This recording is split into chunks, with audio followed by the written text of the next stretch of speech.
Yesu Kristo ashimwe. Tugeze ku munsi wa 222 dusoma Bibiliya. Uyu munsi turahera ku bice 6 byo muri Matayo. Reka dusome mu izina rya Yesu. Yesu aduhana kutagirira ubuntu kwishimisha. Mwirinde ntimugakorere ibyiza byanyu imbere y'abantu kugira ngo babarebe, kuko nimugira mutyo ari nta ngororano muzagororerwa na So wo mu ijuru. Ahubwo nugira ubuntu ntukavuze ihembe imbere yawe nk'uko indyarya zigira mu masinagogi no mu nzira, ngo bashimwe n'abantu. Ndababwira ukuri yuko bamaze kugororerwa ingororano zabo. Ahubwo wehoho nugira ubuntu, ukuboko kwawe kw'ibumoso kwe kumenya icyo ukw'iburyo gukora, ahubwo ugira ubuntu bwawe wiherereye, nuko se ureba ibyiherereye azakugororera. Gusenga. Nimusenga ntimukamere nk'indyarya, kuko bakunda gusenga bahagaze mu masinagogi no mu nzira ngo abantu babarebe. Ndababwira ukuri yuko bamaze kugororerwa ingororano zabo. Wehoho nusenga ujye winjira mu nzu ubanze ukinge urugi, uhere ko usenge So wo mwihereranye, nuko se ureba ibyiherereye azakugororera. Namwe nimusenga ntimukavuga amagambo muyasubiramo hato na hato nk'uko abapagani bagira, bibwira ko kuvuga amagambo menshi ari byo bituma bumvirwa. Nuko ntimugase nabo, kuko So azi ibyo mukennye mutaramusaba. Nuko musenge mutya muti: Data wa twese uri mu ijuru, izina ryawe ryubahwe. Ubwami bwawe buze, ibyo ushaka bibeho mu isi nk'uko biba mu ijuru. Uduhe none ibyo kurya byacu by'uyu munsi. Uduharire imyenda yacu nk'uko natwe twahariye abarimo imyenda yacu. Ntuduhane mu bitwoshya, ahubwo dukize umubi. Kuko ubwami n'ubushobozi n'icyubahiro ari ibyawe, none n'iteka ryose. Amen. Kuko nimubabarira abantu ibyaha byabo, na So wo mu ijuru azabababarira namwe. Ariko nimutababarira abantu, na So nawe ntazabababarira ibyaha byanyu. Yesu aduhana kutiyiriza ubusa ngo twishimishe. Kandi nimwiyiriza ubusa ntimukabe nk'indyarya zigaragaza umubabaro, kuko bagaragaza umubabaro kugira ngo abantu babarebe ko biyirije ubusa. Ndababwira ukuri yuko bamaze kugororerwa ingororano zabo.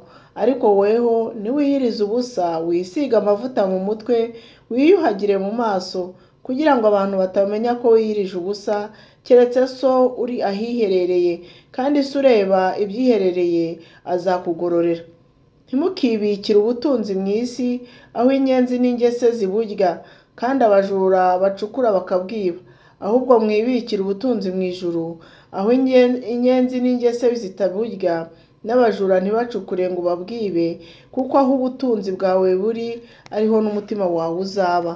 Itabaza ry'umubiri ni ijisho. Ijisho ryawe nirireba neza, umubiri wawe wose uba ufite umucyo. Ariko niriba ribi, umubiri wawe wose uba ufite umwijima. Nuko umucyo ukurimo nuba umwijima, mbega uwo mwijima uko uba ari mwinshi. Ntimukunde iby'isi. Ntawe ukeza abami babiri, kuko yakwanga umwe agakunda undi, cyangwa yaguma kuri umwe agasuzugura undi. Ntimubasha gukorera Imana n'ubutunzi. Ntimukiganyire. Nicyo gituma mbabwira nti: ntimukiganyire ngo mutekereze ubugingo muti tuzarya iki, cyangwa muti tuzanywa iki. Ntimwiganyire ngo mutekereze iby'umubiri wanyu ngo tuzambara iki. Mbese ubugingo ntiburuta ibyo kurya, umubiri nturuta imyambaro? Nimurebe ibiguruka mu kirere, ntibibiba, ntibisarura, ntibihunika mu bigega, kandi So wo mu ijuru arabigaburira nabyo. Mwebwe se ntimubiruta cyane? Ninde muri mwe wiganyira wabasha kwiyunguraho umukono umwe? None se ikibaganyisha imyambaro ni iki? Mutekereze uburabyo bwo mu gasozi uko bumera, ntibugira umurimo, ntibuboha imyenda. Kandi ndababwira yuko Salomo mu bwiza bwe bwose atarimbaga nk'akarabyo kamwe ko muri ubu. Ariko Imana ubwo yambika ubwatsi bwo mu gasozi ityo buriho none, ejo bakabujugunya mu muriro, ntizarushaho kubambika mwaba afite kwizera guke mwe? nuko ntimukiganyire mugira ngo tuzarya iki cyangwa ngo tuzanywa iki cyangwa ngo tuzambara iki, kuko ibyo byose abapagani babishaka, kandi so wo mu ijuru azi ko mubikwiriye byose. Ahubwo mubanze mushake ubwami bw'Imana no gukiranuka kwayo, nibwo ibyo byose muzabyongererwa. Ntimukiganyire mutekereza iby'ejo, kuko ab'ejo baziganyira iby'ejo. Umunsi wose ukwiranye n'ibibi byawo. Matayo ibice 7. Ntimukagaye abandi mwiretse. Ntimugacire abandi urubanza mu mitima yanyu, kugira ngo namwe mutazarucibwa. Kuko urubanza muca ari rwo muzacirwa namwe, urugero mugeramo ari rwo muzagererwamo namwe.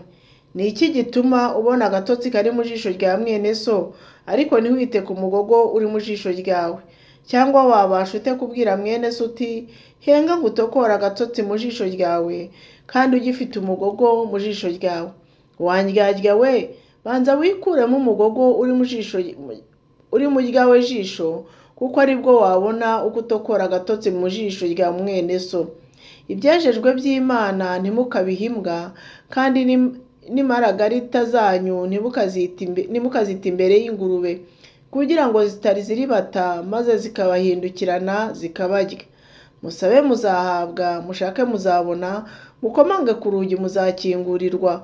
Kuko umuntu wese usaba ahabwa, ushatse abona, n'ukomanga agakingurirwa. Mbese muri mwe hari umuntu umwana we yasaba umutsima akamuha ibuye, cyangwa yamusaba ifi akamuha inzoka? Ko muri babi kandi mukaba muzi guha abana banyu ibyiza, none so wo mu ijuru ntazarushaho guha ibyiza ababimusabye? Nuko ibyo mushaka ko abantu babagirira byose muba ariko mubagirira namwe, kuko ayo ariyo mategeko n'ibyahanuwe.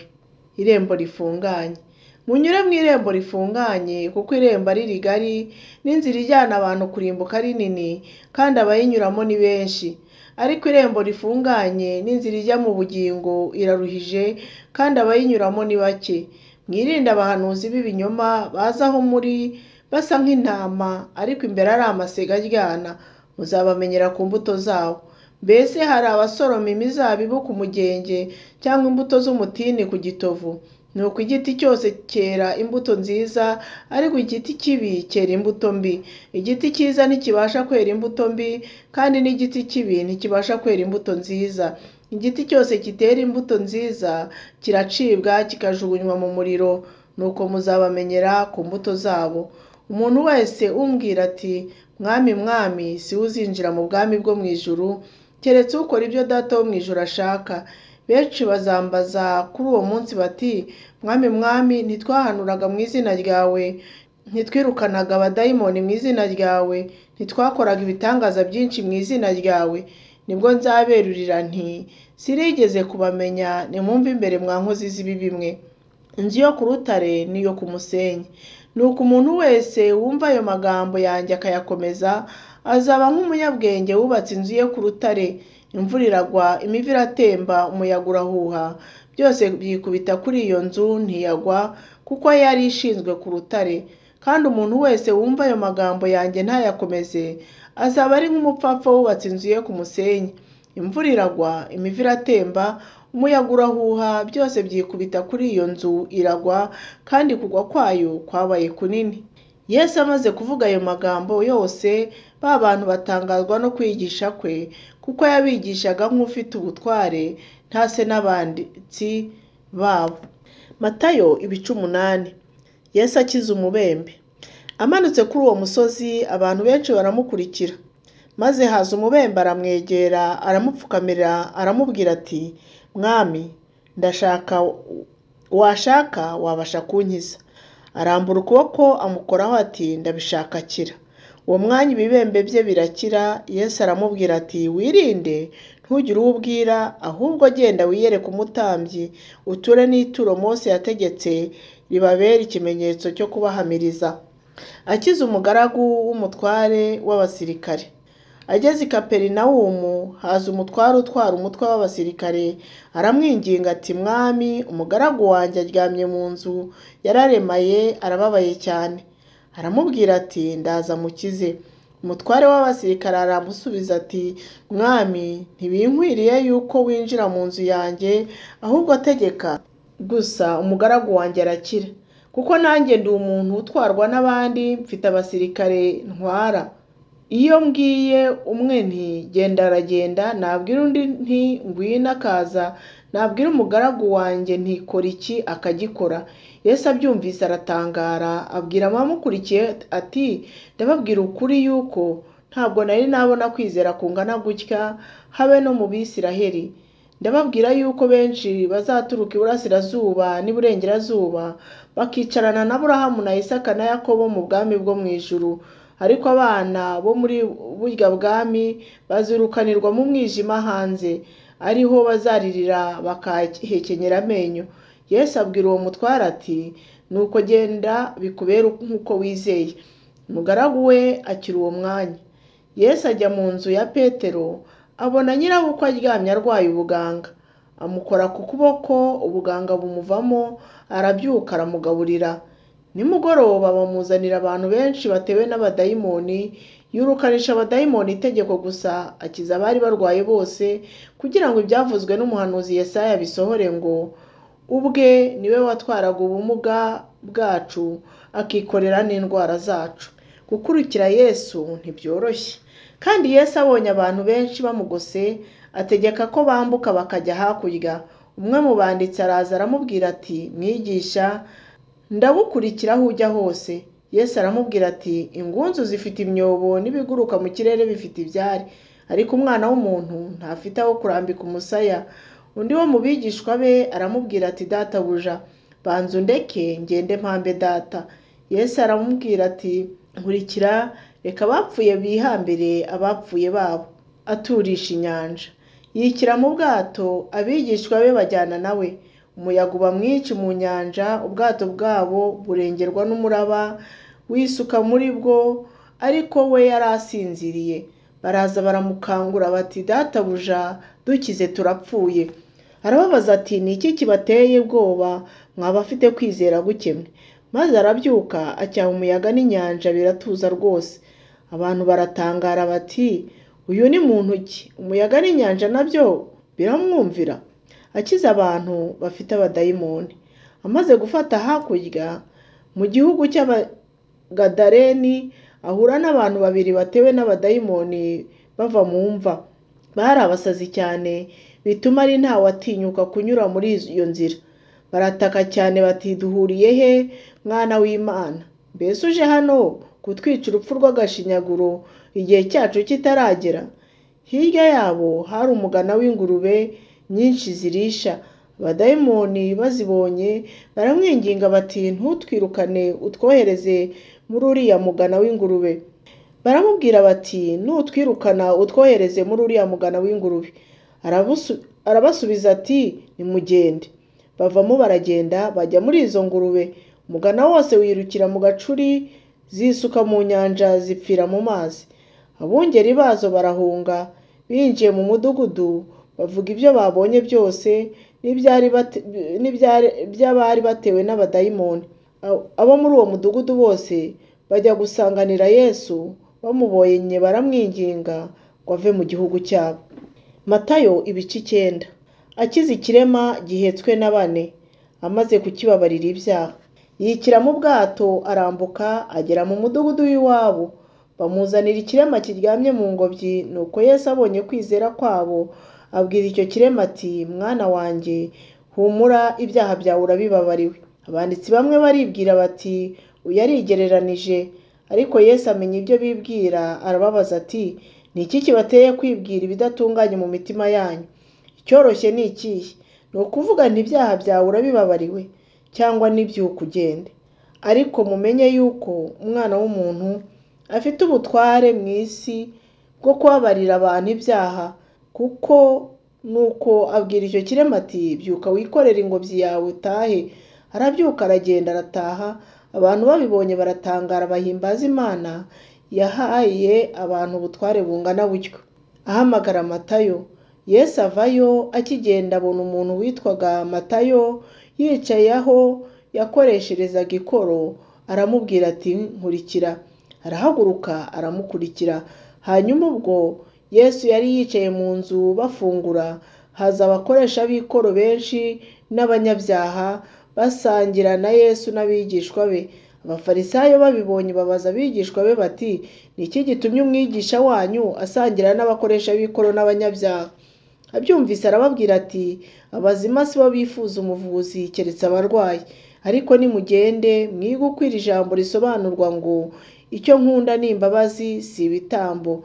Sinazanywe no guhamagara abakiranuka keretse abanyabyaha. Maze haza abigishwa ba Yohana baramubaza bati, ni iki gituma twebwe n'abafarisayo twiyiriza ubusa kenshi, nyamara abigishwa bawe ntibiyirize ubusa? Yesu arabasubiza ati, abasangwa ntibabasha kugira agahinda bakiri kumwe n'umukwe, ariko iminsi izaza ubwo umukwe azabavanwamo nibwo baziyiriza ubusa. Ntawe utera ikiremo cy'igitambaro gishya ku mwenda ushaje, kuko icyo kiremo cyaca umwenge ukarushaho kuba mugari. Kandi ntawe usuka vino y'umutobe mu mifuka y'impu ishaje, uwagira atyo iyo mifuka yaturika, vino igasandara hasi, imifuka ikononekara. Ahubwo vino y'umutobe isukwa mu mifuka mishya, byombi bikarama. Azura umukobwa wa Yayiro. Akibabwira ayo magambo, haza umutware aramupfukamira aramubwira ati, umukobwa wanjye amaze gupfa, ariko ngwino umurambikeho ikiganza cyawe arahembuka. Yesu arahaguruka amukurikirana n'abigishwa be. Nuko hari umugore uri mu mugongo wari wabimaranye imyaka 12. Amuturuka inyuma akora ku nshundura z'umwenda we, kuko yibwiraga ati, ninkura umwenda we gusa ndakira. Yesu arahindukira amubonye aramubwira ati, mwana wanjye komera, kwizera kwawe kuragukijije. Umugore akira uwo mwanya. Yesu ageze mu muryango w'inzu y'uwo mutware, abona abavuza imyirongi n'abantu benshi baboroga, arababwira ati, nimuhave, kuko agakobwa kadapfuye ahubwo karasinziriye. Baramuseka cyane. Abantu bamaze guhezwa yinjira mu nzu, agafata ukuboko karabyuka. Iyo nkuru yamamara muri icyo gihugu cyose. Ahumura impumyi ebyiri akiza abarwayi. Maze Yesu avayo akigenda, impumyi ebyiri ziramukurikira zitaka ziti, tubabarire mwene Dawidi. Ageze mu nzu, izo mpumyi ziramwegera. Yesu arazibaza ati, mwizeye ko mbishobora? Ziramusubiza ziti, ye databuja. Aherako akora ku maso yazo, arazibwira ati, bibabere nk'uko mwizeye. Amaso yabo arahumuka. Yesu arabihanangiriza cyane ati, mwirinde ntihagire umuntu ubimenya. Nyamara basohotse bamwamamaza hose muri icyo gihugu. Bakigenda bamuzanira ikiragi gitewe na dayimoni. Amaze kwirukana dayimoni, ikiragi kiravuga. Abantu baratangara bati, uhereye kera kose ntigeze kuboneka nk'ibi muri Isiraheli. Ariko abafarisayo baravuga bati, umutware w'abadayimoni niwe umuha kwirukana abadayimoni. Yesu agenda mu midugudu n'ibirorero byose, yigisha mu masinagogi avuga ubutumwa bwiza bw'ubwami, akiza indwara zose n'ubumuga bwose. Abonye abantu uko ari benshi arabababarira, kuko bari barushye cyane basandaye nk'intama zitagira umwungeri. Maze abwira abigishwa bati, ibisarurwa ni byinshi, ariko abasaruzi ni bake. Nuko rero mwinginge nyiri ibisarurwa yohereza abasaruzi mu bisarurwa bye. Matayo ibice 10. Amazina y'intumwa 12. Ahamagara abigishwa be 12, abaha ubutware bwo kwirukana abadayimoni no gukiza indwara zose n'ubumuga bwose. Amazina y'intumwa 12 ni aya: uwa mbere ni Simoni witwaga Petero, na Andereya mwene se, na Yakobo mwene Zebedayo, na Yohana mwene se, na Filipo, na Barutolomayo, na Toma, na Matayo umukoresha w'ikoro, na Yakobo mwene Arufayo, na Tadayo, na Simoni Zerote, na Yuda Isikariyote ariwe wamugambaniye. Abo 12 Yesu arabatuma, arabategeka ati, ntimuzajye mu bapagani cyangwa mu midugudu y'Abasamariya, ahubwo mujye mu ntama zazimiye z'umuryango wa Isiraheli. Nimugende mwigisha muti, ubwami bwo mu ijuru buri hafi. Mukize abarwayi, muzure abapfuye, mukize ababembe, mwirukana abadayimoni. Mwaherewe ubusa, namwe mujye mutangira ubundi. Ntimujyane izahabu cyangwa ifeza cyangwa amakuta mu mifuka yanyu, cyangwa imvumba y'urugendo cyangwa amakanzu abiri, cyangwa inkweto cyangwa inkoni, kuko umukozi akwiriye ibimutunga. Ariko umudugudu wose cyangwa ibirorero icyo muzajyamo, mushakemo uwo muri cyo ukwiriye abe ari we ubacumbikira, mugeze aho muzacumbukurirayo. Nimwinjira mu nzu mubaramutse. Inzu niba ikwiriye amahoro yanyu ayizemo, ariko niba idakwiriye amahoro yanyu abagarukire. Kandi nibanga kubacumbikira cyangwa kumva ibyo muvuga, nimuve muri iyo nzu cyangwa muri uwo mudugudu, mukunkumure umukungugu wo mu birenge byanyu.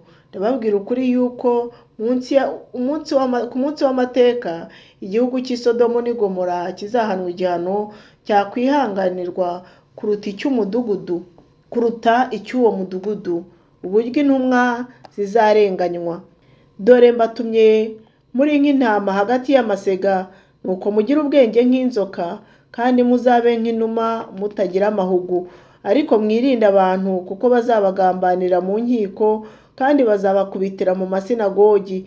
Bazabashyira abatware b'abami babampora, muzaba bo guhamya imbere yabo n'imbere y'abapagani. Ariko nibabagambanira, ntimuzahagarike umutima w'uko muzavuga cyangwa ibyo muzavuga, kuko muzabibwirwa muri uwo mwanya, kuko atari mwe muzaba muvuga, ahubwo ari umwuka wa So uzabavugisha. Umuvandimwe azagambanira mwene se ngo yicwe, na se w'umwana azamugambanira, n'abana bazagomera ababyeyi ngo babicishe. Muzangwa n'abantu bose babahora izina ryanjye, ariko uwihangana akageza imperuka niwe uzakizwa. Nibabarenganiriza mu mudugudu umwe, muzahungire mu wundi. Ndababwira ukuri yuko mutazarangiza imidugudu yose ya Isiraheli Umwana w'umuntu ataraza. Yesu akomeza intumwa ngo zidatinya. Umwigishwa ntaruta umwigisha, kandi n'umugaragu ntaruta shebuja. Birahagije ko umwigishwa amera nk'umwigisha, n'umugaragu akamera nka shebuja. Niba bise nyir'urugo Belizebuli, nkanswe abari mu rugo rwe. Nuko ntimuzabatinye, kuko ari ntacyatwikiriwe kitazatwikururwa, cyangwa igihishwe kitazamenyekana. Ibyo mbabwirira mu mwijima muzabivugire ku mugaragaro, n'ibyo mwongorewe muzabirangururire hejuru y'amazu. Kandi ntimuzatinye abica umubiri badashobora kwica ubugingo, ahubwo mutinye ushobora kurimburira ubugingo n'umubiri muri Gehinomu. Mbese ibishwi bibiri ntibabigura ikuta rimwe? Ariko nta na kimwe kigwa hasi ngo gipfe So atabizi. Ndetse n'imisatsi yo ku mitwe yanyu irabazwe yose. Nuko ntimutinye, kuko muruta ibishwi byinshi. Umuntu wese uzampamiriza imbere y'abantu, nanjye nzamuhamiriza imbere ya Data uri mu ijuru. Ariko uzanyihakanira imbere y'abantu wese, nanjye nzamwihakanira imbere ya Data uri mu ijuru. Kwikorera umusaraba. Mwe gutekereza ko nazanywe no kuzana amahoro mu isi. Sinaje kuzana amahoro, ahubwo naje kuzana inkota. Kuko naje gutanya umwana na se, umukobwa na nyina, umukazana na nyirabukwe. Abanzi b'umuntu bazaba bo mu rugo rwe. Ukunda se cyangwa nyina kubandutisha ntaba akwiriye kuba uwanjye, kandi ukunda umuhungu we cyangwa umukobwa we kubandutisha ntaba akwiriye kuba uwanjye. Kandi utikorera umusaraba we ngo ankurikire ntakwiriye kuba uwanjye. Urengera ubugingo bwe azabubura, ariko utita ku bugingo bwe ku bwanjye azabubona. Ubemera ninjye aba yemeye, kandi unyemera aba yemeye yantumye. Uwemera umuhanuzi kuko ari umuhanuzi azahabwa ingororano y'umuhanuzi, kandi uwemera umukiranutsi kuko ari umukiranutsi azahabwa ingororano y'umukiranutsi. Kandi uzanywesha umwe muri aba bato ku gacuma k'amazi akonje gusa, kuko ari umwigishwa wanjye. Ndababwira ukuri yuko atazabura ingororano ye. Imana ibahe umugisha. Tuzakomeza ejo dusoma iki gitabo cya Matayo. Mugire umunsi mwiza. Ndabakunda mu izina rya Yesu. Imana ibishimire.